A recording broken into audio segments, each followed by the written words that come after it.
गाव कोणतं असू द्या पण गजू घ्यायला शहरातच नाही. तर जय श्रीराम मित्रांनो, आज होता आपल्या मामासोबत लग्न. मग काय इथं गाडी बिडी चांगली सजून चालली होती.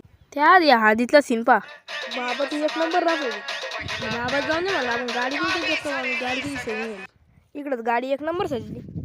तेवढं तिथं पुष्पा श्रीवल्ली बी आली होती. इथं सगळं झाडत होतं. मग चला म्हणलं आता गाडीत तरी जाऊन बसूया. मग काय तेवढ्यात गाडी निघली.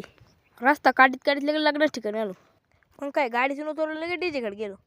इकडं डीजे गजू होत गाणं लागलं होतं. मग काय सगळ्याच्या आठवत. तुम्ही जर गजूबज फॅन असेल तर मग कमेंटमध्ये 888 टाका. चला म्हणलं आता मंडपात बसून आले, गरम होत होतं. तेवढ्या तिथं गारगारवाला दिसलं, लय गारगार घेतली. मग काय इकडं गारगार होस तर इकडं लय लग्न लागून गेलं. मग काय लग्न लागलं म्हणलं, लगेच सगळं सायमन गाडीत टाकून घेतलं. या सायमनाच्या वाजाने गाडी गेली बसून.